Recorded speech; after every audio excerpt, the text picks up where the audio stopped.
Le recensement. Troisième conte de Demain les chiens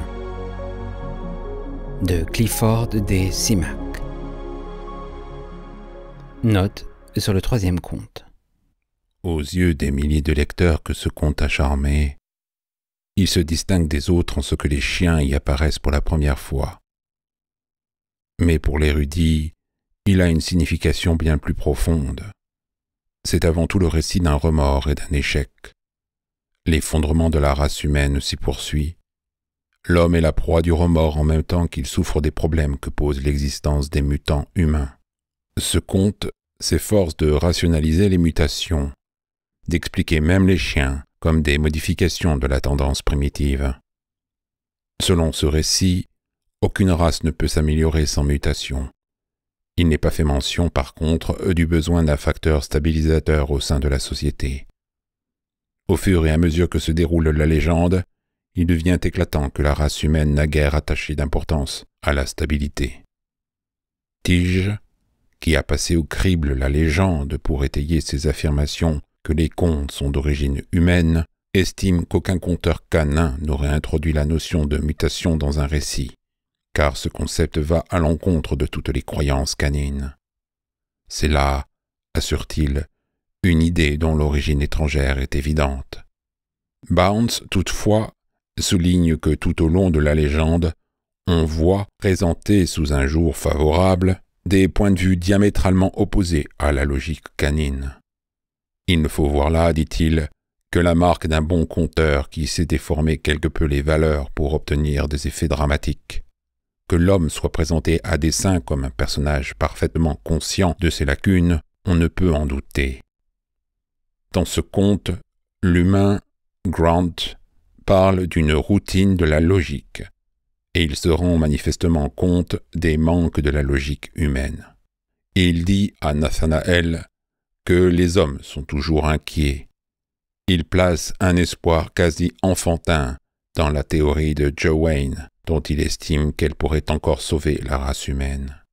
Et Grant, finalement, voyant que la tendance à la destruction est inhérente à sa race, remet à Nathanaël le destin de l'humanité.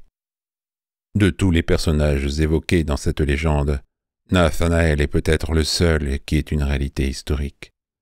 Dans divers cycles légendaires, appartenant à la lointaine antiquité de notre race, le nom de Nathanaël apparaît. Comme il est absolument impossible que Nathanaël ait accompli tous les exploits qu'on lui attribue dans ses contes, on estime qu'il a réellement existé et qu'il a été un personnage important. La raison de cette situation éminente s'est évidemment égarée au cours des âges.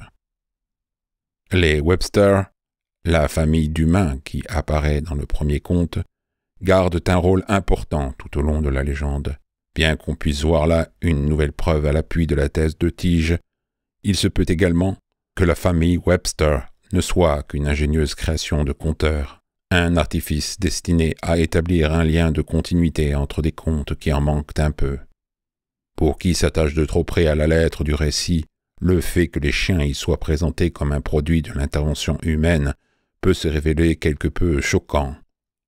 Rover, qui n'a jamais vu dans la légende qu'un mythe pur, estime qu'il y a là une tentative simpliste d'explication des origines raciales.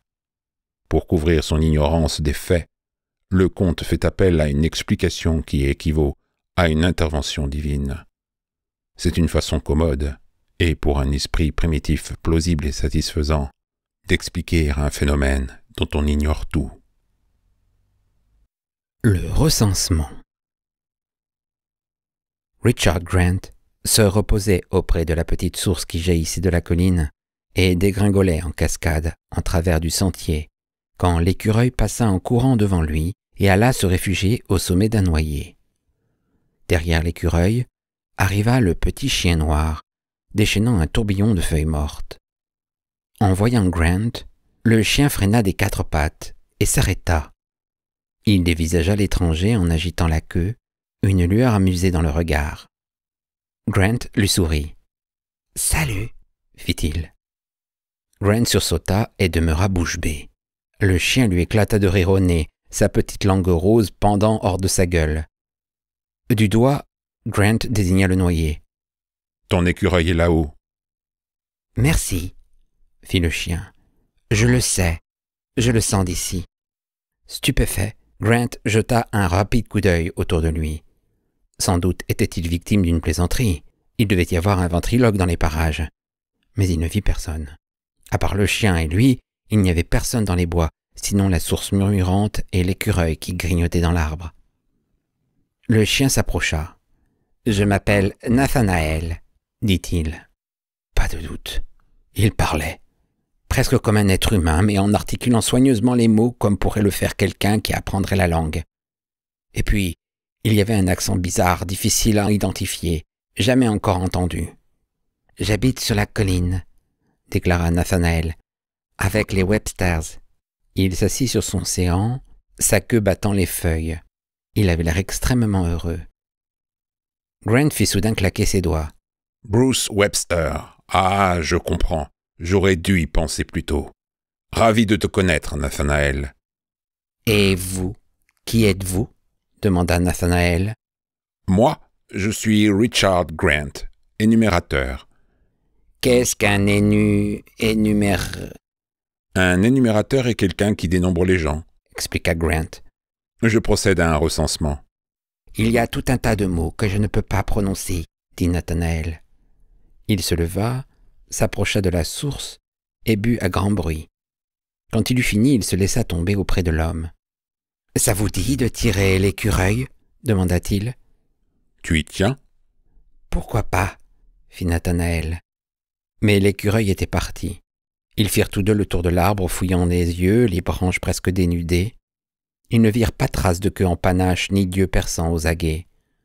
Pendant qu'ils bavardaient, l'écureuil avait décampé. Nathanaël avait l'air un peu déconfit, mais il s'efforça de prendre la chose du bon côté. « Pourquoi ne passeriez-vous pas la nuit avec nous ?» proposa-t-il. « Et demain matin, nous pourrions aller chasser, toute la journée même. »« Je ne voudrais pas vous déranger, » fit Grant en riant. « J'ai l'habitude de dormir à la Belle Étoile. »« Bruce serait content de vous voir, » insista Nathanaël. « Et le grand paternel n'y verrait pas d'inconvénient. D'ailleurs, il ne voit pas la moitié de ce qui se passe. » « Qui est le grand paternel ?»« Son vrai nom, c'est Thomas, » dit Nathanaël. « Mais tout le monde l'appelle le grand paternel. C'est le père de Bruce. Il est très vieux. Il reste assis toute la journée à penser à quelque chose qui s'est passé il y a très longtemps. » Grant hocha la tête. « Je sais, Nathanaël. Joe Wayne. »« Oui, c'est ça, » dit Nathanaël. « Qu'est-ce que ça veut dire ?»« Je voudrais bien pouvoir te le dire, Nathanaël, » soupira Grant. « Je voudrais bien le savoir. » Il chargea son sac sur son épaule, se pencha et gratta le chien derrière l'oreille. Nathanaël eut une grimace ravie. « Merci, » dit-il, et il s'engagea dans le sentier. Grant le suivit. Thomas Webster était assis dans son fauteuil roulant sur la pelouse et contemplait les collines baignées dans la lumière du soir. « J'aurai 86 ans demain, » pensait-il. 86 ans. Oh, c'est un bout de temps pour une vie. C'est peut-être trop long. Surtout quand on n'est plus fichu de marcher et que la vue baisse. Elsie va faire un gâteau d'anniversaire avec des tas de bougies et les robots m'apporteront un cadeau et les chiens de Bruce viendront me présenter leurs vœux de bonne continuation en agitant leur queue. Et il y aura quelques appels de téléviseur pour moi. Peut-être pas beaucoup d'ailleurs. Et je bomberai le torse en disant que je compte vivre 100 ans et que tout le monde rira sous cape et pensera « Écoutez-moi ce vieux gâteux. 86 ans. Et j'avais 2 choses à faire. J'en ai fait une et pas l'autre. » Un corbeau passa en croissant au loin au-dessus d'une corniche et plongea dans la vallée. De la rivière en bas monta le cancanement d'un groupe de canards sauvages. Les étoiles allaient bientôt se lever. Elles se levaient tôt en cette saison. Il aimait bien les regarder, les étoiles. Il les contempla avec orgueil. Elles le faisaient vivre, pas moins. Une obsession ? Peut-être. C'était en tout cas quelque chose qui effacerait la vieille marque d'infamie qui mettrait l'honneur de la famille à l'abri des historiens indiscrets. Et Bruce faisait de son mieux, lui aussi, avec ses chiens. Il entendit un pas derrière lui sur la pelouse. « Le whisky de monsieur », dit Jenkins. Thomas Webster regarda longuement le robot, puis prit le verre posé sur le plateau. « Merci, Jenkins, » dit-il.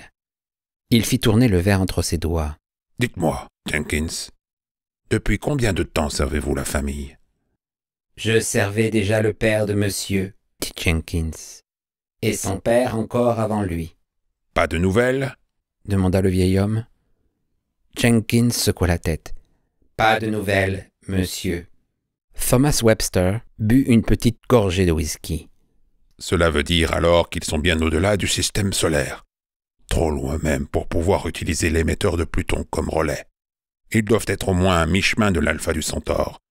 Si seulement je pouvais vivre assez longtemps. »« Monsieur vivra, » lui dit Jenkins. « Je le sens dans mes os. »« Mais vous n'avez pas d'eau, » répliqua le vieillard.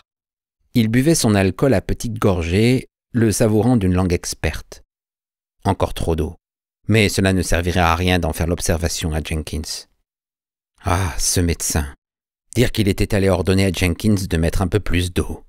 Comment pouvait-on ainsi priver un homme de boire des whiskies à l'eau convenablement dosée pour le peu d'années qui lui restait à vivre? « Qu'est-ce que je vois là-bas » demanda-t-il en désignant le sentier qui gravissait la colline. Jenkins se tourna de ce côté. « Il me semble, monsieur, dit-il, que Nathanaël amène quelqu'un à la maison. » Les chiens étaient venus dire bonsoir et étaient repartis. Bruce Webster leur avait fait un sourire affectueux. « Quelle bande !» dit-il. Il se tourna vers Grant. « J'imagine que Nathanaël vous a un peu surpris cet après-midi. » Grant leva son verre de whisky et le regarda à la lumière. « En effet, dit-il. Une minute, il m'a surpris. Et puis, je me suis souvenu d'articles que j'avais lus sur ce que vous faites ici. Ce n'est pas de mon ressort, mais il a paru de nombreux articles de vulgarisation à propos de vos travaux, et dans une langue accessible aux profanes. »« Votre ressort ?» demanda Webster. « Je croyais... » « Je vois ce que vous voulez dire, » fit Grant en riant. « Un recenseur, un énumérateur, oui, je vous l'accorde. » Webster était surpris et quelque peu embarrassé. « J'espère, Mr. Grant, que je n'ai pas... »« Oh, mais pas du tout, » lui dit Grant. « J'ai l'habitude qu'on me considère comme un type qui écrit le nom et l'âge des gens sur un papier, et puis qui s'en va en trouver d'autres pour recommencer. C'était l'idée qu'on se faisait autrefois du recensement. On se contentait de compter les têtes, rien de plus. Simple opération de statistique. Mais 300 ans ont passé depuis le dernier recensement. Et les temps ont bien changé. »« Vous m'intéressez, » dit Webster. « On croirait, à vous entendre, que vous faites une sinistre besogne. »« Cela n'a rien de sinistre, » protesta Grant. « C'est un travail logique. C'est une évaluation de la population humaine. Il ne s'agit pas seulement de savoir combien il y a de gens sur Terre, mais ce qu'ils sont vraiment, ce qu'ils pensent et ce qu'ils font. » Webster se vautra plus profondément dans son fauteuil et allongea les pieds vers le foyer. « Oh, ne me dites pas, Mr. Grant, que vous avez l'intention de me psychanalyser. » Grant vida son verre et le reposa sur la table. « Ce serait inutile. Le Comité mondial sait tout ce qu'il a besoin de savoir sur des gens comme vous. Mais il y a les autres, les coureurs de crête, comme on les appelle par ici. Au nord, ce sont les hommes des bois. Là-bas, dans le sud, c'est un autre genre. Ils forment une population quasi clandestine, presque oubliée. Ils comprennent tous ceux qui sont partis s'installer dans les bois. Tous ceux qui ont décampé quand le Comité mondial a relâché les rênes du gouvernement. »« Ah, il fallait bien les relâcher, » grommela Webster. « N'importe qui peut s'en rendre compte en étudiant un peu l'histoire. Mais avant la création du Comité mondial, les institutions étaient accablées par des survivances à l'époque du char à bœuf. Il n'y avait pas plus de raison pour que continuent d'exister des gouvernements municipaux voilà 300 ans qu'il n'y en a aujourd'hui pour justifier un gouvernement national. »« Vous avez parfaitement raison, » dit Grant. « Et pourtant, quand le contrôle du gouvernement s'est relâché, l'emprise qu'il avait sur la vie de chacun s'est relâchée aussi. Quiconque avait envie de s'en aller vivre au loin de tout gouvernement, de renoncer aux avantages et d'échapper aux obligations, pouvait s'en aller à sa guise, et le Comité mondial en avait cure. Il avait d'autres chats à fouetter que d'aller s'inquiéter des mécontents et des gens qui cherchaient à fuir leurs responsabilités. Et il ne manquait pas. Les fermiers, par exemple, que l'avènement des hydroponiques avait contraints à changer de vie. Un grand nombre d'entre eux ont du mal à s'adapter à la vie industrielle. Alors, Ils se sont esquivés. Ils sont revenus à une existence primitive. Ils ont fait un peu de culture en terre, un peu de chasse. Ils ont tendu des pièges, coupé du bois, chapardé par-ci, par-là. Privés de leurs moyens d'existence, ils sont revenus à la terre, et la terre les a nourris. « Il y a 300 ans de cela, » dit Webster. À cette époque, le Comité mondial s'en moquait bien. Il faisait ce qu'il pouvait naturellement, mais comme vous dites, peu lui importait au fond que quelques individus lui filent entre les doigts. Alors pourquoi ce soudain intérêt? Je pense, dit Grant, que maintenant, ils ont le temps de s'en occuper. Il examina Webster avec attention. Son hôte était à demi allongé devant le feu, son visage respirait l'autorité, et la lueur bondissante des flammes creusait des ombres sur ses traits, lui donnant une expression presque surnaturelle. Grant fouilla dans sa poche, en tira une pipe et se mit à la bourrer. « Ce n'est pas tout, » dit-il. « Ah !» fit Webster. « Il y a encore autre chose. Le comité aurait probablement fait faire ce recensement de toute façon, parce qu'une estimation du chiffre de la population terrestre est, en tout état de cause, un élément de connaissance utile. Mais ce n'est pas tout. »« Les mutants, » dit Webster. « C'est exact, » acquiesça Grant. « Je ne m'attendais guère à voir quelqu'un le deviner. »« Je travaille avec des mutants, » dit Webster. « Toute ma vie est liée à des phénomènes de mutation. »« D'étranges formes de culture se sont manifestées, » dit Grant. « Des créations absolument sans précédent. Des formes littéraires qui portent indiscutablement la marque de tempérament neuf. Une musique qui a rompu avec les modes d'expression traditionnels. Un art qui ne ressemble à rien de ce qu'on avait vu jusqu'alors. Et presque tout cela sous le couvert de l'anonymat et du pseudonyme. » Webster se mit à rire. « Et c'est là, naturellement, un mystère complet pour le Comité mondial. »« Ah, ce n'est pas tant cela que quelque chose d'autre encore, » expliqua Grant. « Le Comité ne se préoccupe pas tellement d'art et de littérature que d'autres choses, moins apparentes. Si une renaissance est en train de s'opérer, il est normal qu'elle se manifeste d'abord dans de nouvelles formes d'art et de littérature. Mais une renaissance n'a pas de répercussions que dans le domaine littéraire ou artistique. » Webster s'enfonça plus profondément encore au creux de son fauteuil et replia ses mains sous son menton. « Je vois, » dit-il, « où vous voulez en venir. » De longues minutes, ils demeurèrent plongés dans un silence que rompait seulement le pétillement du feu et le murmure fantomatique du vent d'automne dans les arbres du parc. « L'occasion s'est présentée jadis, » dit Webster, presque comme s'il se parlait à lui-même. « L'occasion de découvrir de nouveaux points de vue, qui auraient évité 4000 ans de tâtonnement à la pensée humaine. Un homme a détruit cette occasion. » Grant se tortilla dans son fauteuil, puis s'assit très droit, craignant que Webster ne l'avait vu bouger. « Cet homme, » dit Webster, « était mon grand-père. » Grant savait qu'il devait dire quelque chose, qu'il ne pouvait pas rester assis là, muet. « Joe Wayne se trompait peut-être, » dit-il. « Il n'avait peut-être pas découvert une nouvelle philosophie. »« C'est une pensée à quoi nous avons recours pour nous consoler, » dit Webster. « Mais elle n'est guère convaincante. Joe Wayne était un grand philosophe martien, le plus grand peut-être que Mars ait connu. S'il avait vécu, je suis absolument certain qu'il aurait mis au point cette nouvelle philosophie. Mais il n'a pas vécu. Il n'a pas vécu parce que mon grand-père a été incapable d'aller sur Mars. »« Ce n'était pas la faute de votre grand-père, » dit Grant. « Il a essayé. L'agoraphobie est une chose contre laquelle l'homme ne peut rien. » Webster, d'un geste, coupa court à ses protestations. « C'est fini de toute façon, c'est du passé. Il est inutile de revenir là-dessus. Il nous faut accepter cet état de fait et partir de là. Et comme c'était ma famille, puisque c'était mon grand-père... » Grant ouvrit de grands yeux, bouleversé par la pensée qui venait de naître en lui. « Les chiens! C'est pour cela que... »« Oui, les chiens, » dit Webster. Au loin, des berges de la rivière, monta un cri plaintif qui se fondit avec le murmure du vent dans les arbres. « Un raton laveur, » dit Webster. « Les chiens vont l'entendre et vouloir sortir. » Le cri retentit de nouveau, plus proche, semblait-il, mais peut-être était-ce un effet de l'imagination. Webster s'était redressé dans son fauteuil et penché en avant fixait les flammes. « Pourquoi pas, après tout ?» demanda-t-il. « Un chien a une personnalité. On la sent dans chaque chien que l'on rencontre. Il n'y en a pas deux qui soient exactement semblables d'humeur et de tempérament. Et tous sont intelligents à des degrés divers. Il n'en faut pas davantage. Une personnalité consciente et une certaine dose d'intelligence. » Ils n'ont pas eu de chance, voilà tout. Ils souffraient de 2 handicaps. Ils ne savaient pas parler et ils ne savaient pas se tenir debout, de sorte qu'il leur était impossible de jamais avoir de main. Sans cette question de langage et de main, nous pourrions très bien être à la place des chiens, et les chiens à notre place. Ah, je n'avais jamais envisagé la question sous cet angle, dit Grant. Je n'avais jamais considéré que vos chiens puissent être une race pensante. Non, dit Webster avec une nuance d'amertume. Non, bien sûr. Vous aviez sur mes chiens l'opinion de la majorité des gens. Vous les considériez comme des curiosités, comme des animaux de cirque, des petits compagnons amusants, des compagnons capables de bavarder avec nous. Mais c'est autre chose, Grant, je vous le jure. Jusqu'à maintenant, l'homme a marché seul, une seule race pensante, intelligente, se suffisant en elle-même. Pensez comme on aurait pu aller plus loin, plus vite, s'il avait existé 2 races pensantes, intelligentes, à travailler ensemble. Parce que, comprenez-vous, les 2 races ne penseraient pas de la même façon. Elles pourraient confronter leurs idées. L'un penserait à quelque chose que l'autre aurait oublié.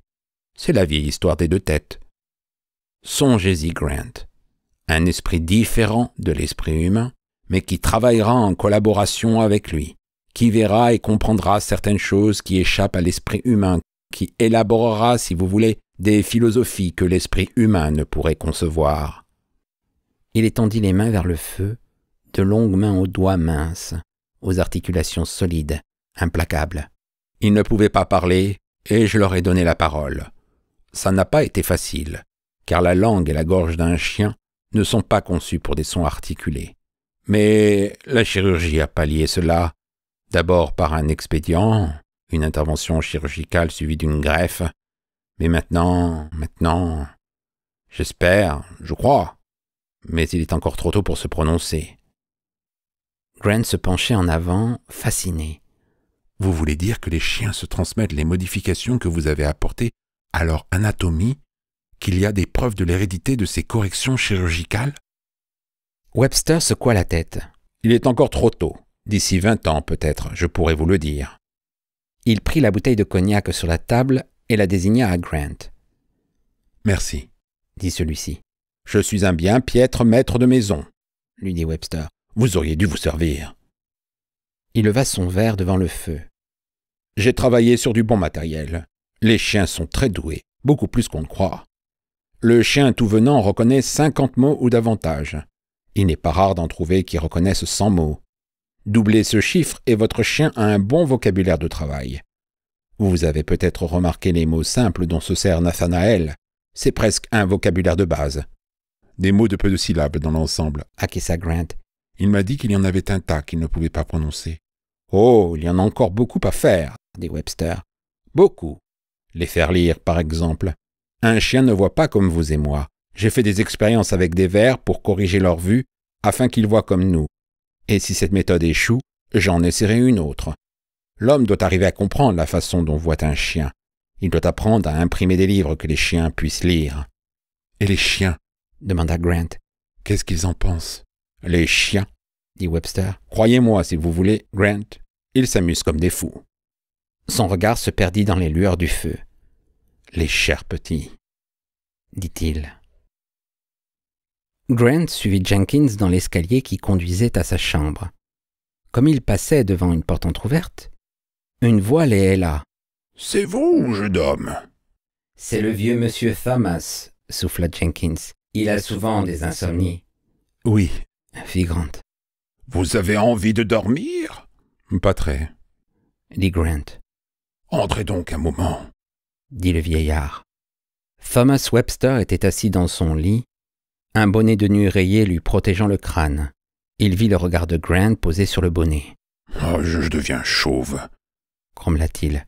« Je ne me sens pas bien si je n'ai pas quelque chose sur la tête, et je ne peux pas porter mon chapeau quand je suis au lit. »« Qu'est-ce que vous faites planté là ?» cria-t-il à Jenkins. « Vous ne voyez donc pas qu'il n'y a rien à boire ?»« Bien, monsieur, » dit Jenkins, et il disparut. « Asseyez-vous, » dit Thomas Webster. « Asseyez-vous et écoutez-moi un peu. Ça m'aidera à dormir de parler un moment. Et puis, ce n'est pas tous les jours qu'on voit de nouvelles têtes. » Grant s'assit. « Que pensez-vous de mon fils ?» demanda le vieil homme.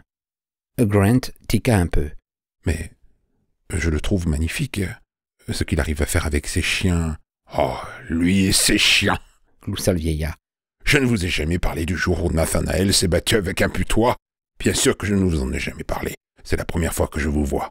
Il passa les mains sur son couvre-pied et ses longs doigts se mirent à tirer nerveusement les franges.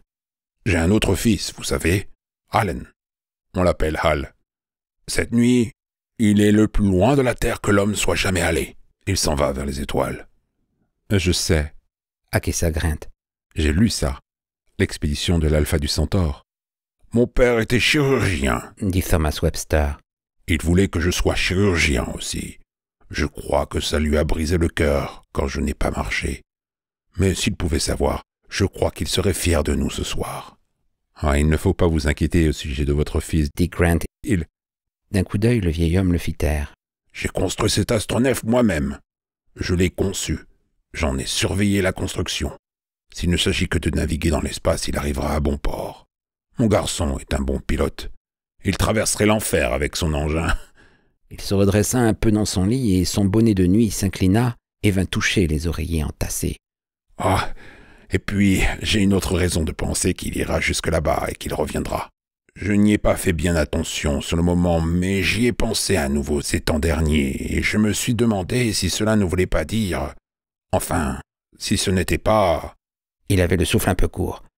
Ne vous y trompez pas, je ne suis pas superstitieux. Bien sûr que non, dit Grant. Mais vous avez eu une sorte de signe, peut-être. Une impression, une intuition. Oh, rien de tout ça, déclara le vieil homme.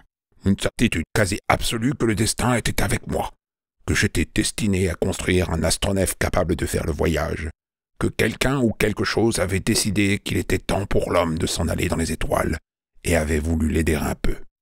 À vous entendre, on dirait que vous parlez d'un événement qui s'est réellement passé, dit Grant, et qui vous a fait croire que l'expédition serait une réussite. Je ne vous le fais pas dire, dit Webster. C'est exactement cela. Ça s'est passé voilà 20 ans, là, sur la pelouse de cette maison. Il se souleva encore un peu au milieu de ses oreillers, le souffle court. J'étais atterré, vous comprenez? Le rêve était brisé. J'avais sacrifié des années pour rien. Le principe que je comptais appliquer pour obtenir la vitesse nécessaire à un voyage interstellaire ne voulait pas marcher, tout simplement. Et ce qu'il y avait de pire, c'était que je savais que c'était presque ça. Je savais qu'il s'en fallait d'un rien, d'une modification infime de ma théorie. Mais je n'étais pas capable de trouver laquelle. J'étais donc assis là, sur la pelouse, à me ronger, un croquis devant moi. Je vivais avec mes plans à l'époque. Je les emmenais partout où j'allais, me disant que, si je les regardais souvent, l'erreur que j'avais commise allait peut-être brusquement me sauter aux yeux. Vous savez, comme ça se produit quelquefois. Grant acquiesça. J'étais donc assis là, quand passa un homme. Un de ces coureurs de bois. Vous les connaissez? Oui, dit Grant. Donc, ce type vint à passer. Un gaillard du genre long et dégingandé, et qui flânait comme s'il ne savait même pas ce que c'est que d'avoir des soucis. Il s'arrêta, regarda par-dessus mon épaule et me demanda ce que c'était que ce dessin. « C'est un plan d'astronef, dis-je. » Il tendit la main, et je le laissai le prendre. Quelle importance cela avait-il au fond? Il ne pouvait rien y comprendre, et de toute façon mes calculs étaient faux.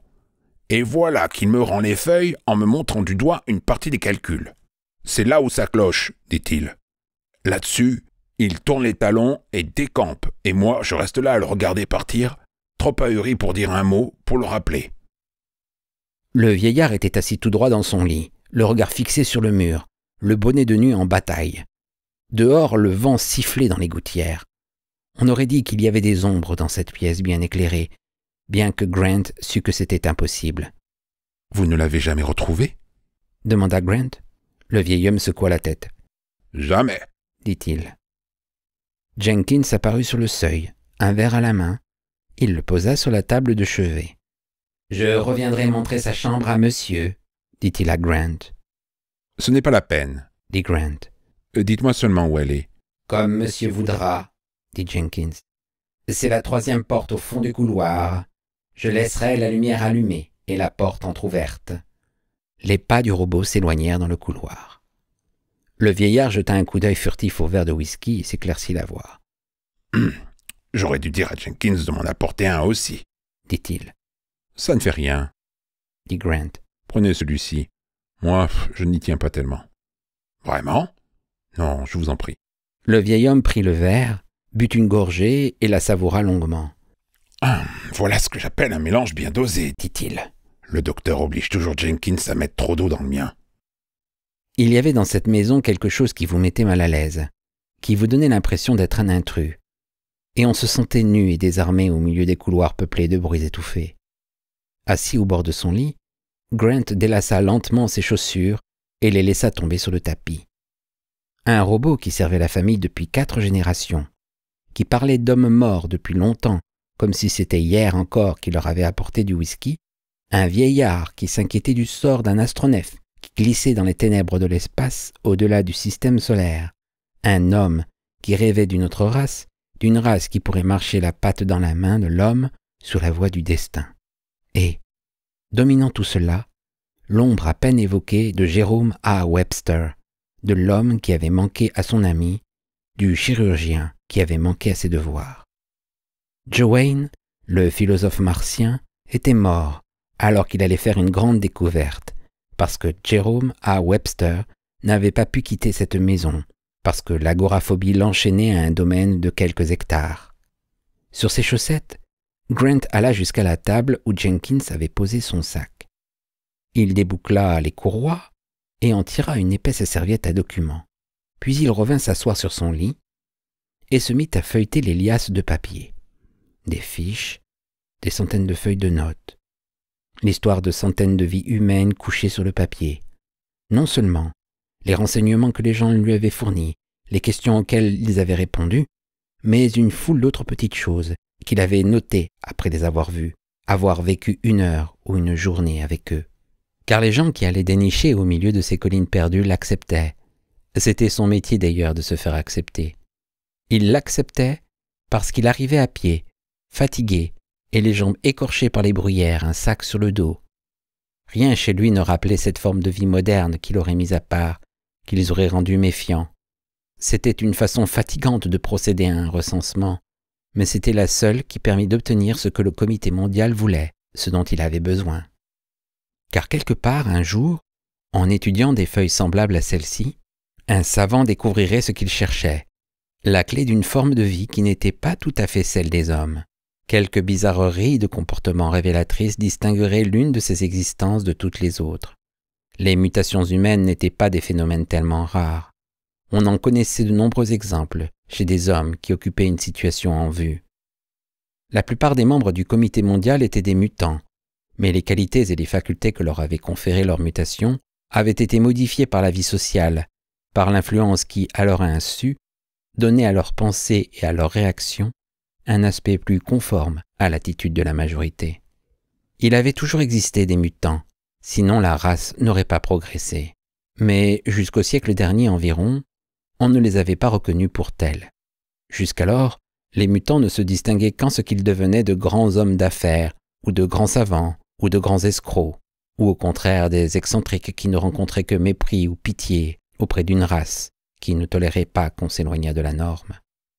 Ceux qui avaient réussi s'étaient adaptés au monde qui les entourait, avaient utilisé leurs facultés mentales supérieures dans des voies qui ne choquaient personne, mais en se pliant à des limitations fixées par des gens moins extraordinaires qu'eux, ils avaient émoussé leurs possibilités. Ils n'avaient pas utilisé à plein rendement leurs facultés. Et aujourd'hui encore, les possibilités du mutant avéré se trouvaient limitées, inconsciemment, par la redoutable routine de la logique. Mais il existait de par le monde des dizaines, et sans doute des centaines d'autres humains, qui étaient un peu plus qu'humains, des gens dont l'existence était demeurée à l'abri de la rigidité de la vie en groupe, des gens dont rien ne venait limiter les possibilités, qui ignoraient la routine de la logique. De sa serviette, Grant tira une liasse pitoyablement mince de papier agrafé ensemble et lut le titre avec un sentiment presque de vénération. Esquisse inachevée et note sur la philosophie de Joe Wayne. Il faudrait un esprit ignorant de la routine de la logique, un esprit que 4000 ans de pensée humaine auraient laissé intact pour reprendre le flambeau que la main du philosophe martien avait un instant soulevé. Un flambeau qui éclairait la route d'une conception nouvelle de la vie, une voie plus facile, plus directe. Une philosophie qui en 2 générations ferait avancer l'espèce humaine de 100 000 ans. Joanne était mort, et dans cette maison même, un homme était parvenu au terme de ses années d'obsession, la voix de son ami mort résonnant encore à ses oreilles, et aussi le blâme d'une race frustrée. On gratta furtivement à la porte. Grant sursauta et tendit l'oreille. On recommença, et en même temps se fit entendre un petit gémissement très doux. Grant rangea précipitamment ses papiers et se dirigea vers la porte. Il l'ouvrit, et Nathanaël se coula dans la pièce, petite ombre noire furtive. « Oscar ne sait pas que je suis ici, » dit-il. « Il me dénoncerait s'il savait. » Qui Oscar? Oscar, c'est le robot qui s'occupe de nous. Grant sourit au chien. Que veux-tu, Nathanaël? Je veux te parler, dit Nathanaël.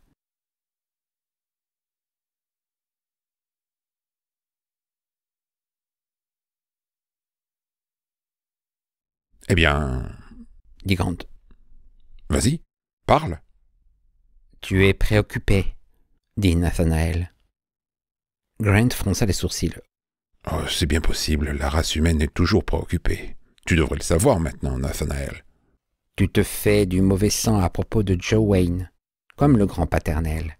Non, protesta Grant. Je me pose des questions, voilà tout. Et j'espère. Qu'est-ce qu'il vous a fait, Joanne? Interrogea Nathanaël. Et d'abord, qui est-ce et... Il n'est personne, en fait. Fit Grant. C'est-à-dire qu'il était quelqu'un autrefois. Mais il est mort depuis des années. Maintenant, il n'est plus qu'une idée, un problème, un défi, un sujet de réflexion. Je peux réfléchir, fit Nathanaël triomphant. Je réfléchis beaucoup par moments, mais il ne faut pas que je pense comme les hommes. Bruce me dit qu'il ne faut pas. Il dit que je dois avoir des pensées de chien et ne pas m'occuper des pensées des hommes. Il dit que les pensées des chiens valent bien celles des hommes et qu'elles valent peut-être bien mieux. Il y a du vrai là-dedans, reconnut Grant. Au fond, il ne faut pas que tu penses comme un homme, il faut... Il y a un tas de choses qu'un chien sait et que les hommes ignorent, déclara fièrement Nathanaël. Nous voyons et nous entendons des choses que les hommes ne peuvent ni voir ni entendre. La nuit, il nous arrive de nous mettre à hurler et les gens nous grondent. Mais s'ils pouvaient voir et entendre les mêmes choses que nous, ils seraient morts de peur. Bruce dit que nous sommes... Psychique? Demanda Grant. Voilà, dit Nathanaël. Je ne peux pas me souvenir de tous les mots. Grant prit son pyjama sur la table. Qu'est-ce que tu dirais de passer la nuit avec moi, Nathanaël? Tu peux dormir au pied du lit? Nathanaël ouvrit de grands yeux. Oh, vrai? Tu veux bien? Bien sûr. Si nous devons être associés hommes et chiens, autant commencer tout de suite. Ah, je ne ferai pas de saleté, dit Nathanaël. Parole d'honneur. Oscar m'a baigné ce soir. Il se gratta une oreille. Seulement, dit-il, je crois qu'il a oublié une puce ou deux. Grant considéra d'un air perplexe son pistolet atomique. Un instrument bien commode qui servait à 1000 usages, qui pouvait être tantôt briquet, tantôt arme redoutable. Il était conçu pour durer 1000 ans et ne devait jamais s'enrayer. En tout cas, c'était ce que disait la publicité. Il ne manquait jamais de munitions. Seulement, voilà, il ne voulait plus marcher. Il le braqua sur le sol et le secoua vigoureusement. Rien à faire. Il le cogna doucement sur une pierre, sans plus de résultat. L'ombre tombait sur les collines. Au loin, du côté de la rivière, une chouette riait sans raison. Les premières étoiles, minuscules et paisibles, s'allumaient à l'est et à l'ouest. La lueur verdâtre qu'avait laissée le soleil se fondait peu à peu dans la nuit. Le tas de brindilles était près devant le rocher, et il y avait assez de bois à portée de la main pour entretenir le feu toute la nuit. Mais si le pistolet ne marchait pas, il n'y aurait pas de feu. Grant jura sous cape en pensant à la nuit qu'il allait passer à grelotter après un dîner de conserve froide. Et il cogna son engin contre le rocher, plus fort cette fois-ci. Toujours rien. Des branches craquèrent dans le noir, et Grant se leva d'un bond. Nonchalamment appuyé au tronc d'un des géants de la forêt qui se dressait dans la nuit, il vit un homme, grand et dégingandé. « Bonsoir, » dit Grant. « Quelque chose qui ne va pas ?» ?»« Mon pistolet, » répondit Grant. Il s'arrêta court. Pas la peine de dire à cet inconnu qu'il était désarmé. L'homme s'avança, la main tendue. « Il ne veut pas marcher, hein ?» Grant sentit qu'on lui ôtait son arme des mains. Le visiteur eut un petit rire et s'accroupit par terre.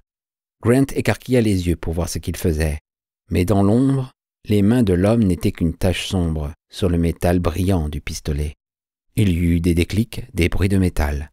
L'homme éclata d'un rire joyeux. Encore un déclic et l'homme se leva et rendit son pistolet à Grant. « C'est arrangé, dit-il.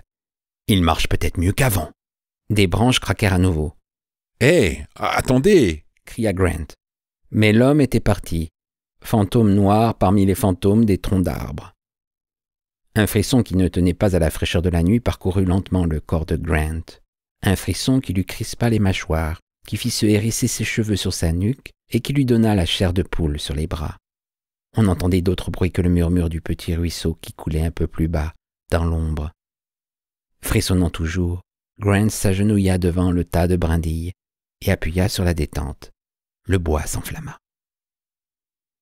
Grant trouva le vieux Dave Baxter perché sur sa barrière. De la fumée s'échappait de sa courte pipe, presque dissimulée par sa barbe. « Salut !» dit Dave. « Venez donc vous asseoir !» Grant s'exécuta et laissa son regard errer sur le champ de maïs entrecoupé çà et là de citrouilles. « On se promène ?»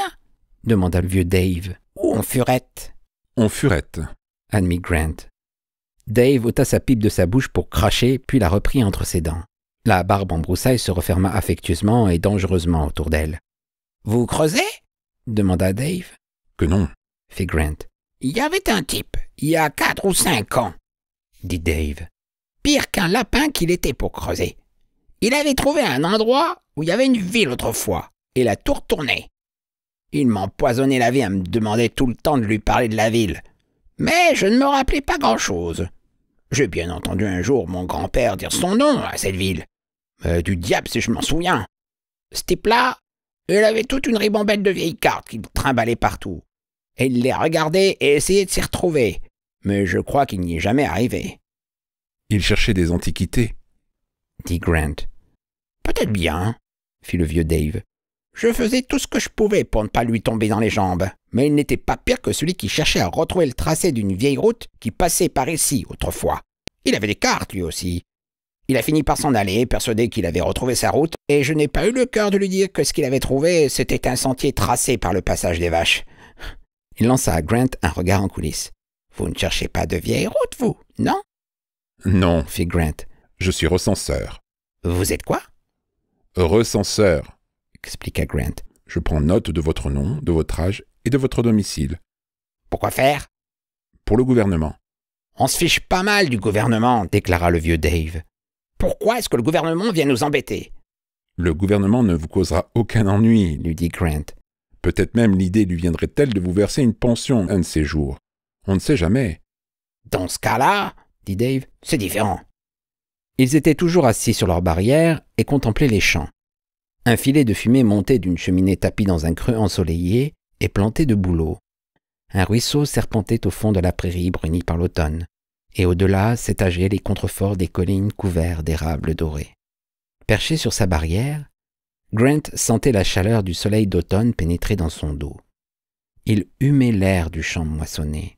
« Voilà une bonne vie, » se dit-il. « De bonnes récoltes, du bois en abondance, du gibier à foison, une vie heureuse. » Il jeta un coup d'œil au vieil homme installé à côté de lui. En voyant les rides que seul l'âge avait fait naître, il essaya un instant d'imaginer cette existence. Une vie simple, pastorale, qui rappelait les jours historiques de la vieille région frontière américaine, avec tous les avantages et aucun des inconvénients d'une région frontière. Le vieux Dave ôta sa pipe d'entre ses dents et la brandit dans la direction des champs. « Il y a encore du travail à faire, » annonça-t-il. « Mais c'est pas ça qui les arrête. Ces gosses, ils valent même pas la peine qu'on leur allonge une calotte. Toujours à chasser ou à pêcher. Les machines se déglinguent. Ça fait un bout de temps que Joe n'est pas passé par ici. Il est très fort pour le bricolage, Joe. » « Joe, c'est votre fils ?»« Non. C'est un drôle de type qui habite quelque part dans les bois. Il arrive, il arrange ce qui n'allait pas, et puis il repart. Il ne parle presque jamais. Il n'attend même pas qu'on les remercie. Il repart tout de suite. Ça fait des années que ça dure. Mon grand-père m'a raconté qu'il l'a rencontré pour la première fois quand il était encore jeune homme. Il continue à venir de temps en temps. Voyons, fit Grant ébahi. ça ne peut pas être le même homme. Justement, dit le vieux Dave. Vous ne me croirez pas, mais il n'a pas vieilli d'un fil depuis la première fois que je l'ai vu. Un drôle de gaillard. On raconte des tas d'histoires sur son compte. Grand-père me disait toujours qu'il était tout le temps fourré avec des fourmis. Des fourmis? Parfaitement. Il paraît qu'il a construit une maison au-dessus d'une fourmilière. Une maison tout en verre, et que, l'hiver venu, il l'a chauffée. C'est ce qu'en racontait mon grand-père. Il prétendait l'avoir vu de ses yeux. Mais j'en crois pas un mot. Grand-père était le plus grand menteur des 7 comtés à la ronde. Il le reconnaissait lui-même. La voix grave d'une cloche résonna dans le vallon où fumait la cheminée. Le vieux descendit de la barrière, vida le fourneau de sa pipe et loucha dans le soleil. La cloche retentit à nouveau dans le calme de l'automne. « Ah, c'est la bourgeoise, » dit le vieux Dave. « La soupe est prête. Il doit y avoir des boulettes de pâté d'écureuil. Vous m'en direz des nouvelles. Dépêchons-nous. » Un drôle de type qui venait arranger ce qui ne marchait pas et qui repartait sans attendre qu'on l'ait remercié. Un homme qui n'avait pas changé depuis 100 ans, un type qui construisait une maison de verre pour protéger une fourmilière et qui, l'hiver venu, la chauffait. Tout cela ne rimait à rien et pourtant le vieux Baxter n'avait pas menti. Ce n'était pas une autre de ces histoires à dormir debout qui avait pris naissance dans les bois et dont l'ensemble constituait une sorte de folklore. Tous les récits de folklore avaient un son familier, un air de parenté. On n'était pas dupe de ce qu'ils contenaient de déformation. Mais ce n'était pas le cas ici. Même pour ces gens des bois, cette histoire de maison chauffée surmontant une fourmilière n'était pas une farce. Grant se retourna sur son matelas de causse de maïs et remonta la couverture jusqu'à son cou. « C'est curieux, pensait-il. Comme je dors dans des endroits différents. Ce soir sur un matelas de causse de maïs, hier soir auprès d'un feu de camp, la nuit d'avant sur un bon matelas entre des draps frais chez les Websters. » Le vent balaya le vallon, s'arrêta un instant pour faire battre un bardeau disjoint. Quelque part dans l'ombre, une souris trottinait. Du lit installé à l'autre extrémité du grenier, venait le bruit régulier de 2 respirations. 2 des plus jeunes rejetons de la famille Baxter dormaient là. Un homme qui venait arranger des machines et qui n'attendait pas qu'on l'eût remercié. C'était ce qui lui était arrivé avec son pistolet. Et c'était ce qui arrivait depuis des années avec les machines de Baxter. Un drôle de type qu'on appelait Joe, qui ne vieillissait pas et qui n'avait pas son pareil pour bricoler. Une idée se forma dans l'esprit de Grant. Il la repoussa, s'efforça de la chasser. Inutile de faire naître des espoirs insensés. « Furette dans le coin, Grant. Interroge de ci, de là. Garde l'œil ouvert. Mais ne pose pas de questions trop directes, ou bien ils demeureront bouche cousue. » Drôle de gens, ces coureurs de bois. Ils ne profitaient pas du progrès, ils n'en voulaient pas. Ils avaient tourné le dos à la civilisation pour revenir à la libre vie de la terre et de la forêt, du soleil et de la pluie. Il y avait de la place pour eux sur la terre, il y avait de la place pour tout le monde, car la population de la terre avait bien diminué dans les 200 dernières années, depuis que tant de pionniers s'en étaient allés coloniser d'autres planètes, adapter les autres mondes du système solaire aux besoins de l'économie humaine. La place ne manquait pas, ni la terre, ni le gibier. C'était peut-être la meilleure solution après tout.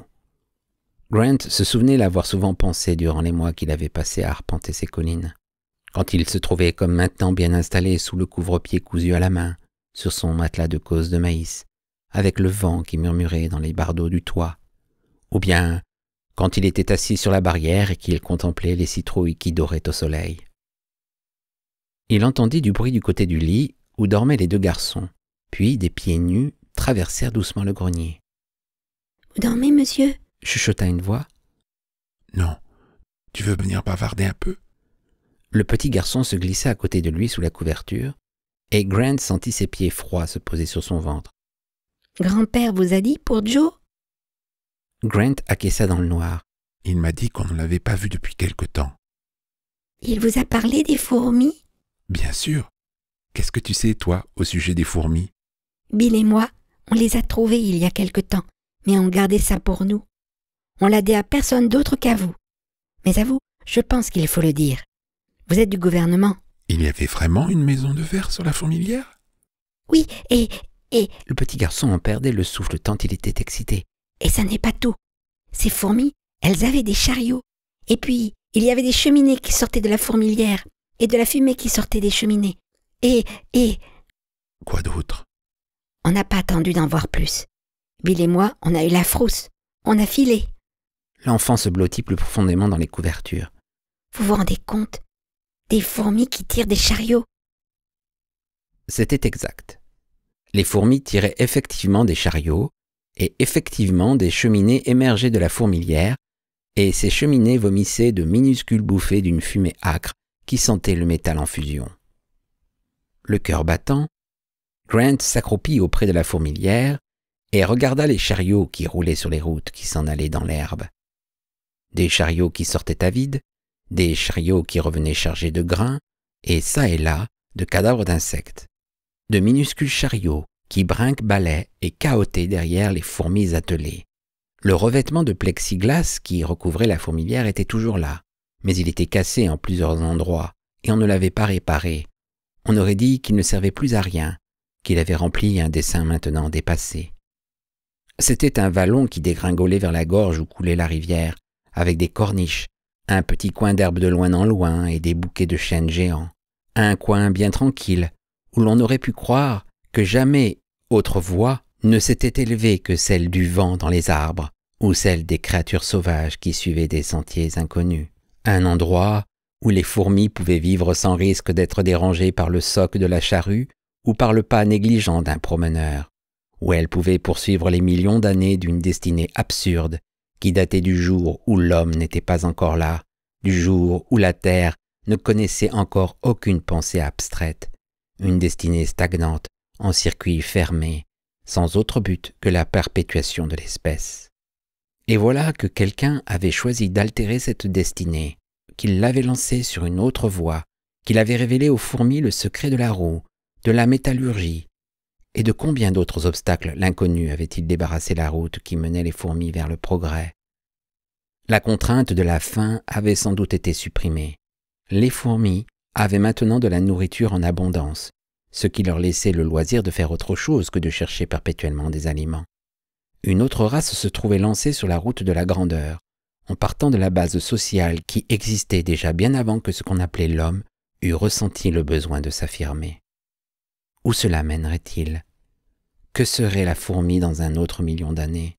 La fourmi et l'homme sauraient-ils, pourraient-ils trouver un dénominateur commun comme l'avaient fait le chien et l'homme, pour travailler en coopération? Grant hocha la tête. Les chances étaient minces, car un sang commun coulait dans les veines du chien et dans celles de l'homme, alors que l'homme et la fourmi représentaient chacun une forme de vie qui n'avait jamais été faite pour comprendre l'autre. Il leur manquait ces souvenirs communs de l'âge paléolithique, où le chien et l'homme sommeillaient tous deux auprès du feu, tout en guettant les yeux brillants qui rôdaient dans la nuit. Grant sentit plutôt qu'il n'entendit un froissement de pas dans les hautes herbes derrière lui. Il se retourna d'un coup et vit l'homme devant lui, un grand gaillard dégingandé aux épaules voûtées, avec des mains énormes, mais dont les doigts s'effilaient, minces et blancs. « C'est vous, Joe ?» demanda Grant. L'homme acquiesça. « Et vous? Vous êtes le type qui me poursuit. »« Oh, enfin, peut-être, » fit Grant interloqué. « mais pas vous personnellement, plutôt quelqu'un comme vous. »« Quelqu'un de différent, » dit Joe. « Pourquoi n'êtes-vous pas resté l'autre soir ?» demanda Grant. « Pourquoi vous êtes-vous sauvé? Je voulais vous remercier d'avoir réparé mon pistolet. » Joe se contentait de le dévisager sans mot dire, mais derrière les lèvres silencieuses, Grant sentait de l'amusement, un immense amusement. « Comment diable, » demanda Grant, « avez-vous su que mon pistolet ne marchait pas? Vous m'observiez donc. »« Je vous ai entendu le penser. »« Vous m'avez entendu penser? » »« Oui, dit Joe, je vous entends penser maintenant. » Grant eut un petit rire gêné. C'était déconcertant, mais logique au fond. C'était le genre de chose à quoi il aurait dû s'attendre, et pas seulement à cela. Du geste, il désigna la fourmilière. « C'est à vous, ces fourmis ?» Joe acquiesça de la tête, et Grant sentit encore une fois l'amusement perler aux lèvres de l'homme. « Qu'est-ce qui vous fait rire ?» demanda-t-il d'un ton sec. « Je ne ris pas, dit Joe, et sans savoir pourquoi, Grant eut l'impression d'avoir reçu un camouflet, de s'être fait réprimander comme un enfant qui vient de faire une bêtise. « Vous devriez publier vos notes, » dit Grant. « Elles viendraient peut-être étayer les travaux de Webster. »« Je n'ai pas de notes, dit Joe en haussant les épaules. Pas de notes ?» Le grand gaillard s'approcha de la fourmilière et l'examina. « Peut-être, dit-il, avez-vous compris pourquoi j'avais fait ça ?» Grant acquiesça gravement. « J'aurais pu me le demander, par curiosité expérimentale, vraisemblablement, par compassion peut-être aussi envers une forme de vie inférieure. L'impression peut-être que ce n'est pas une raison, parce que l'homme est parti le premier, pour qu'il ait le monopole du progrès. » Les yeux de Joe brillèrent au soleil. « La curiosité. Tiens, je n'y avais pas pensé. » Il s'accroupit auprès de la fourmilière. « Vous ne vous êtes jamais demandé pourquoi la fourmi était parvenue si loin et pourquoi elle s'était arrêtée à un certain point? Pourquoi elle avait mis sur pied une organisation sociale presque parfaite et s'en était tenue là? Qu'est-ce qui l'a arrêtée? » « La contrainte de la faim d'abord, » dit Grant. « Oui, et aussi l'hibernation, » fit Joe. « Vous comprenez, l'hibernation effaçait les souvenirs imprimés dans la mémoire d'une saison à l'autre. À chaque printemps, elles repartaient de zéro. Elles n'ont jamais pu bénéficier des erreurs passées, puisées dans une expérience acquise. »« C'est pour cela que vous les avez nourries. »« Et que j'ai chauffé la fourmilière, » dit Joe, « pour qu'elle n'ait pas à hiberner, pour qu'elle ne soit pas obligée de tout recommencer avec la venue de chaque printemps. » »« Et les chariots ?»« J'en ai fabriqué 2, et je les ai laissés là. Il aura fallu 10 ans, mais elles ont fini par comprendre à quoi ça servait. » Grant hocha la tête en contemplant les cheminées. « Elles les ont faites elles-mêmes, » lui dit Joe. « C'est tout ?» Joe haussa les épaules. « Comment voulez-vous que je sache ?»« Mais enfin, vous les avez observées. Même si vous n'avez pas pris de notes, vous les avez observées. » Joe secoua la tête. « Cela fait près de 15 ans que je ne les ai pas regardées. Je ne suis venu aujourd'hui que parce que je vous ai entendu. Voyez-vous, ces fourmis ne m'amusent plus. » Grant ouvrit la bouche, puis la referma aussitôt. « C'est donc ça, dit-il enfin. Voilà pourquoi vous avez ça. Par amusement. » Le visage de Joe n'exprimait aucune honte. Il ne cherchait pas à se défendre. On aurait dit simplement qu'il préférait ne plus parler de ces fourmis. « Bien sûr, dit-il. Sinon, pourquoi ?»« Et mon pistolet? Je suppose qu'il vous amusait aussi. »« Pas le pistolet, dit Joe. »« Pas le pistolet, pensa Grant. »« Évidemment pas le pistolet, pauvre abruti. Mais toi, c'est toi qui l'amusais. Et tu l'amuses encore en ce moment. » C'était certainement une excellente plaisanterie que de réparer les machines du vieux Dave Baxter et puis de s'en aller sans un mot. Et il avait dû passer des jours à rire tout seul après avoir montré au vieux Thomas Webster ce qui clochait dans les plans de son astronef. Comme un vrai petit je-sais-tout. La voix de Joe vint briser le fil de ses pensées. « Vous êtes recenseur, non? Alors, pourquoi ne me posez-vous pas vos questions? Maintenant que vous m'avez trouvé, vous ne pouvez tout de même pas vous en aller comme ça sans rien noter. Mon âge, par exemple. J'ai 163 ans et je suis à peine adolescent. J'en ai bien pour encore 1000 ans. » Il replia ses genoux contre sa poitrine et se mit à se balancer doucement. « J'en ai bien pour 1000 ans, et si je fais attention… » « Mais ce n'est pas tout, » lui dit Grant, en faisant effort pour garder un ton calme. « Il y a autre chose, quelque chose que vous devez faire pour nous. »« Qui, nous ?»« Pour la société, » dit Grant. « Pour la race humaine. »« Pourquoi ?» Grant le considéra avec stupéfaction. « Vous voulez dire que vous vous en fichez ?» Joe hocha la tête, et ce n'était pas un geste de bravade, ni de défi lancé aux conventions. C'était tout simplement l'affirmation d'un fait. « Et l'argent ?» proposa Grant. Joe désigna du geste les collines, la vallée de la rivière. « J'ai ça, dit-il. Je n'ai pas besoin d'argent. » De gloire, peut-être. Joe ne cracha pas, mais c'était tout juste. « Et la reconnaissance de la race humaine ?»« Elle ne dure pas, dit Joe. Et on sentait à nouveau l'ironie derrière ses paroles, l'amusement mal caché. « Écoutez, Joe, dit Grant, et malgré tous ses efforts, la supplication perçait dans sa voix. Ce que j'ai à vous demander est important, important pour les générations à venir, important pour la race humaine. C'est une étape de notre destinée. »« Et pourquoi, demanda Joe, ferais-je quelque chose pour quelqu'un qui n'est même pas encore né ? Pourquoi irais-je considérer plus loin que mes propres années? Quand je mourrai, et tout le fracas de la gloire, toutes les bannières et toutes les sonneries de trompe ne m'avanceront à rien. Je ne saurais pas si j'ai une belle existence ou une vie misérable. » « Mais la race... » dit Grant. Joe éclata de rire. « La préservation de la race, le progrès de la race. Vous n'avez que ces mots-là à la bouche. Pourquoi vous en soucierez-vous? Et moi donc ?» Les sillons que le rire avait creusés autour de sa bouche s'effacèrent, et il brandit vers Grant un doigt faussement sévère. « La préservation de la race est un mythe que vous avez tous accepté, un sordide produit de votre structure sociale. La race s'achève chaque jour. Quand un homme meurt, la race est finie pour lui. En ce qui le concerne, il n'y a plus de race. » « Bref, vous vous en moquez, » dit Grant. « C'est ce que je voulais vous faire comprendre, » dit Joe.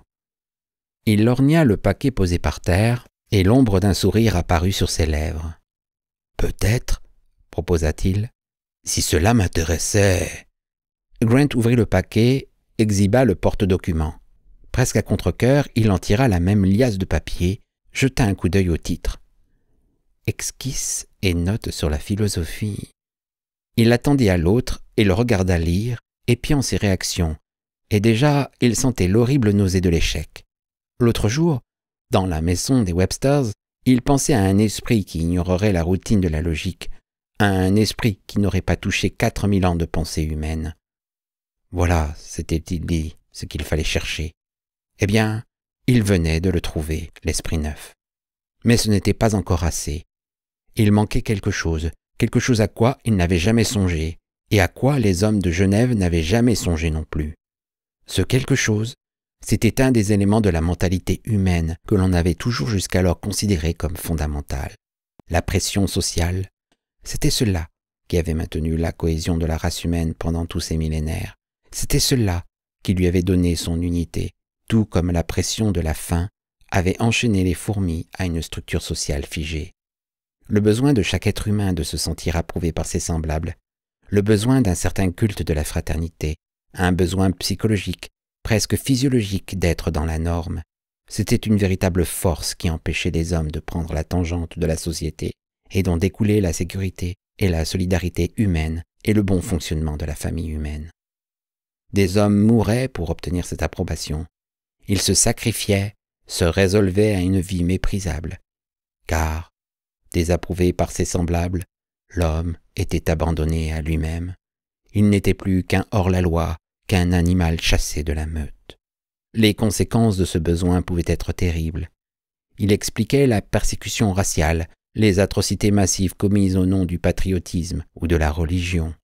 Mais c'était aussi le lien qui maintenait l'unité de la race humaine. C'était cela qui, dès le début, avait rendu possible la société humaine. Et pour Joe, cela n'existait pas. Joe s'en fichait pas mal. Peu lui importait ce qu'on pensait de lui. Peu lui importait qu'on l'approuvât ou non. Grant sentit le soleil lui chauffer le dos. Il entendit le murmure du vent qui errait dans les arbres. Et quelque part, dans un fourré, un oiseau se mit à chanter. Était-ce cela le caractère essentiel des mutants, ce fléchissement de l'instinct fondamental qui faisait de l'homme un membre d'une race? Cet homme qui était devant lui en train de lire le testament philosophique de John Wayne, avait-il trouvé en lui-même, grâce à la mutation dont il avait été l'objet, une richesse telle qu'il pouvait se dispenser de l'approbation de ses semblables? Avait-il enfin, après toutes ces années, atteint ce stade de civilisation où l'homme était pleinement indépendant et dédaignait tous les artifices de la société? Joe leva les yeux. « Très intéressant, dit-il. Pourquoi n'a-t-il pas continué dans ce sens? »« Il est mort, dit Grant. Joe fit jouer sa langue contre sa joue. « Il s'est trompé en un endroit. » Il feuilleta les pages et du doigt désigna un passage. « Ici. C'est à cet endroit qu'il a fait fausse route. C'est pour cela qu'il s'est embourbé. » Mais... bredouilla Grant. « Mais il ne peut y avoir d'erreur. Il est mort, voilà tout. Il est mort avant d'avoir terminé. » Joe replia le manuscrit soigneusement et le fourra dans sa poche. « C'est aussi bien, dit-il.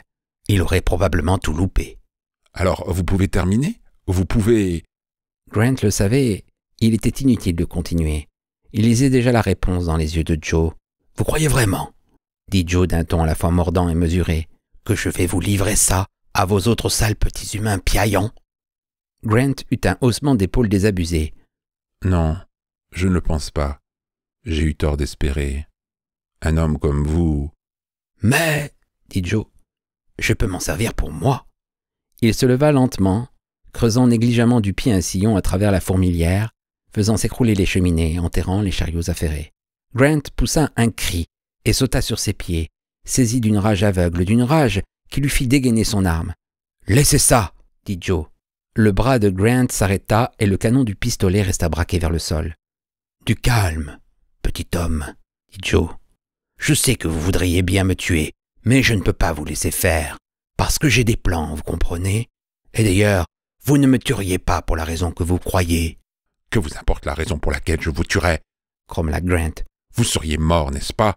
Vous ne vous baladeriez pas avec la philosophie de Joe Wayne. »« Mais, » dit Joe, doucement, « ce n'est pas pour cela que vous me tueriez. Ce serait parce que vous m'en voulez d'avoir démoli la fourmilière. »« Ça aurait pu être vrai au début, » dit Grant. « mais plus maintenant. »« Ne vous y risquez pas, » dit Joe. « Avant même d'avoir appuyé sur la détente, vous seriez embouilli. » Grant hésita.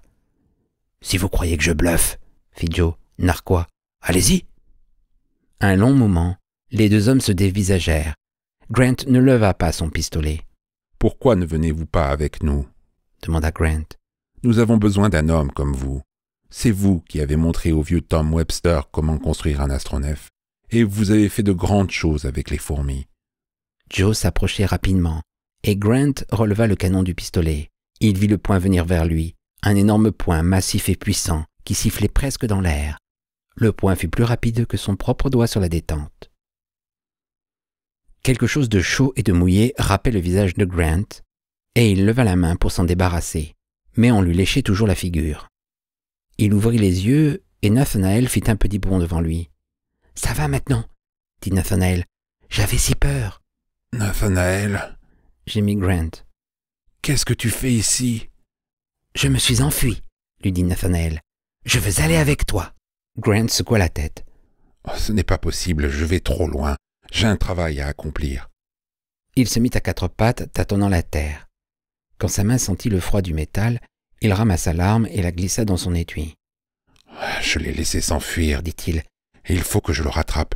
Je lui ai donné quelque chose qui appartient à l'espèce humaine tout entière, et je ne peux pas le laisser s'en servir. »« Je peux suivre une piste, » lui dit Nathanaël. « Des écureuils ou n'importe quoi. »« Tu as des choses plus importantes à faire que de suivre des pistes, » dit Grant au chien. « Tu vois, j'ai découvert quelque chose aujourd'hui. J'ai eu un aperçu d'une certaine tendance, d'une tendance que toute l'humanité peut suivre. Pas aujourd'hui, ni demain, ni même dans 1000 ans d'ici. Peut-être jamais, mais c'est quand même un point que l'on ne peut négliger. Joe n'est peut-être qu'un tout petit peu plus avancé que nous, et nous le suivons peut-être de plus près que nous ne pensons. Nous finirons peut-être par être tous comme Joe. Et s'il en est ainsi, si c'est là que tout doit aboutir, vous, les chiens, vous avez une tâche à accomplir. » Nathanaël leva vers lui un front creusé de plis soucieux. « Je ne comprends pas, » dit-il d'un ton suppliant. « Tu emploies des mots que je ne connais pas. » « Écoute, Nathanaël, les hommes ne seront peut-être pas toujours comme ils sont aujourd'hui. Ils peuvent changer, et dans ce cas, il faudra que vous continuiez. Vous reprendrez le rêve, et vous le ferez durer. Il faudra que vous prétendiez être des hommes. »« Nous le ferons, » promit Nathanaël. « Cela n'arrivera pas avant des milliers et des milliers d'années, » dit Grant. « Vous aurez tout le temps de vous préparer. Mais il faut que vous sachiez. Il faut passer la consigne. Il ne faut pas oublier. »« Non, non, dit Nathanaël. Nous le dirons à nos chiots, et les chiots le diront à leurs chiots. »« Voilà, dit Grant. C'est ça. » Il se pencha, gratta l'oreille de Nathanaël, et le chien, la queue dressée, resta longtemps à le regarder escalader la colline.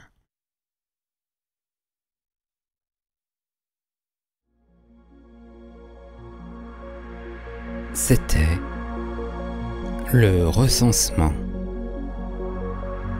3e conte de Demain les chiens, de Clifford D. Simak.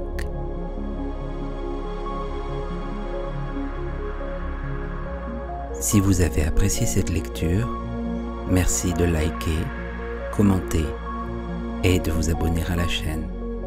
À bientôt.